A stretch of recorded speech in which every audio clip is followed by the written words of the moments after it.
এই এলাকার কোনো ছেলে বিদেশেতে ডাক্তারি পড়তে গেছে, আমার ছেলে রাশিয়াতে ডাক্তারি পড়তে গেছে।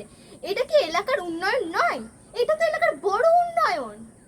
ও ম্যাডাম এই সময় হবে না, আজকে একদম সময় হবে না। আরে শুনুন না, আজকে এই এলাকাবাসীর জন্য আর আমাদের এই শ্রমিকের জন্য কিছু একটা বলুন। ও আমাকে রিপোর্টাররা এত জ্বালাতন করে না। তো হ্যাঁ, প্রথমেই বলি, ও আমার দেশের মাথা, তোমার পরে ঠেকাই মাটি। আরে ম্যাডাম, এটা ভুল বলছেন। এইটা হবে ও আমার এলাকার মাটি, তোমার তরে ঠেকায় মাথা। ওই একই হলো। শ্রম তো আমরাই বেশি করি, শ্রম দান এসব তো আমরাই করি। আরে ম্যাডাম, মানুষজন বলছে আপনি কোনো বিধায়ক হয়ে কোনো কাজই করেননি। হ্যাঁ, এরকম বলছে, এটা তো বিরোধীদের চক্রান্ত। আরে অধিকাংশ মানুষই বলছে আপনার নামে যে আমাদের বিধায়ক কোনো কাজ করেনি। लोगों का काम है कहना, तो कहने दो। আরে কিছুই রাস্তাঘাট কিছুই হয়নি বলছে। আরে কি বলেছে? আপনি আমাদের রাস্তাগুলো দেখুন, এলাকার পুরো ঝাঁ চকচক করছে, পুরো ঝাঁ চকচকে রাস্তা। হ্যাঁ, এই তো দেখতে পাচ্ছি প্রচুর ঝাঁ চকচকে রাস্তা। এই যে কত সুন্দর রাস্তা, এগুলোই তো উন্নয়ন। বিশাল রাস্তা করেছেন, এই যে সুন্দর রাস্তা, ঝাঁ চকচকেই বটে ম্যাডাম। আরে এখানে কেন দেখছেন? আমার বাড়ির সামনে গিয়ে দেখুন, পুরো ঝাঁ চকচক করছে। আমার বাড়িটা কি আর এলাকার মধ্যে পড়ে না? হ্যাঁ ম্যাডাম, আমি গিয়েছিলাম আপনার বাড়ির কাছে, দেখেছি ওখানটা ঢালাই রাস্তা হয়েছে। শুধু আপনার বাড়ির কাছটাই ঢালাই রাস্তা হয়েছে, আর কোথাও হয়নি। ওটা তো আমার এলাকার মধ্যেই পড়ে। হ্যাঁ ম্যাডাম, এটা ঠিকই বলেছেন। এটা কি উন্নয়ন না? এটা তো একটা বড় উন্নয়ন। বিশাল উন্নয়ন। তারপরে বলছেন এই সন্ধ্যা হলেই দেখবেন গোটা এলাকা আলোয় আলোকিত হয়ে যাবে। আর আমার বাড়ির সামনে তিনটে সোলার লাইট লাগানো। পাড়ার কাকিমারা আমার বাড়ির সামনে এসে সন্ধ্যাবেলা পিএমপিসি করে, তাদের কোনো সাপে কামড়ানোর ভয়ও নেই।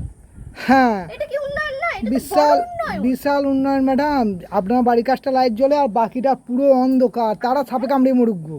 আমার বাড়ির সামনে যে লাইটগুলো জ্বলে সেগুলোই তো গোটা এলাকাটাকে আলোকিত করে দেয়, তাই না? আমার বাড়ির সামনে জ্বলা মানেই তো গোটা এলাকায় জ্বলা। হ্যাঁ ম্যাডাম, এটা ঠিক বলেছেন। এগুলো তো একটা বড় উন্নয়ন, বিশাল উন্নয়ন, আমাদের এলাকার উন্নয়ন। তারপরে আমাদের এলাকাতে কোনোদিন দেখেছেন বিএমডব্লিউ, তারপরে কি সব গাড়িগুলোর নাম ভুলে যাচ্ছি, যেন কি ছিল, হ্যাঁ মনে পড়ে, যে হুন্ডা সিটি, ফেরারি, এরকম গাড়ি কখনো দেখেছেন আমাদের এই এলাকাতে? আমার বাড়ির সামনে যাবেন, পুরো পরপর লাইন লেগে দাঁড়িয়ে আছে। হ্যাঁ, বিশাল উন্নয়ন করেছেন তো। হ্যাঁ হ্যাঁ, সত্যি তো, এগুলো তো একটা বড় উন্নয়ন, তাই না? বিশাল উন্নয়ন ম্যাডাম। তা আমাদের এই জনগণ, যে এলাকাবাসী জনগণের জন্য, এদের জন্য কিছু বলবেন?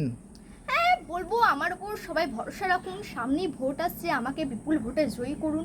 আমি আপনাদের পাশে ছিলাম, আছি, আজীবন থাকার চেষ্টা করব।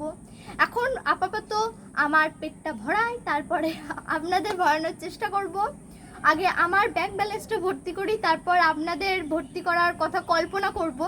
তো বললামই তো, সামনেতে ভোট, আমাকে একটু ভোট দিয়ে সবাই জয়ী করুন। আমি কিভাবে আরও জনকল্যাণ করা যায় সেটাও ভাবছি, কিভাবে আরও উন্নতি করা যায় আমাদের এলাকার, সেটাও আমি এখন থেকেই কল্পনা করছি।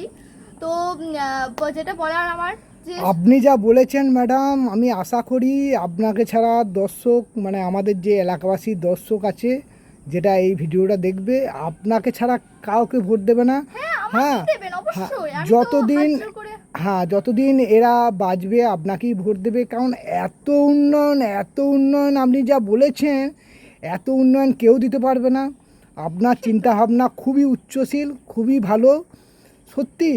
আমার খুব আপনার ভালো সঙ্গে, লাগলো আপনি আমার সম্পর্কে এত কিছু বলছেন। হ্যাঁ, আপনার সঙ্গে সাক্ষাৎকার করে আমার, মানে আমি ধন্য, বিশাল আমি ধন্য। আমি তো বললাম, যেরকম খারাপটা আমি আগে নিই, যে ভালোটাও আমি আগে নিই, তারপর জনগণকে দেবো। হ্যাঁ, আমার বাড়ি ঘর একটু ভালো হোক, হ্যাঁ, আমার বাড়িতে আপনার একটু পুরো বললাম। পেট ভর্তি হোক, আপনার আমি ব্যাংক জনগণের ব্যালেন্স কথা চিন্তা একবারে পুরো ভর্তি হয়ে যাক, কোনো যেন ব্যাংক আর আপনাকে বলে যে আর জায়গা নেই, হ্যাঁ, তখন তারপর আপনি মানুষকে দেবেন।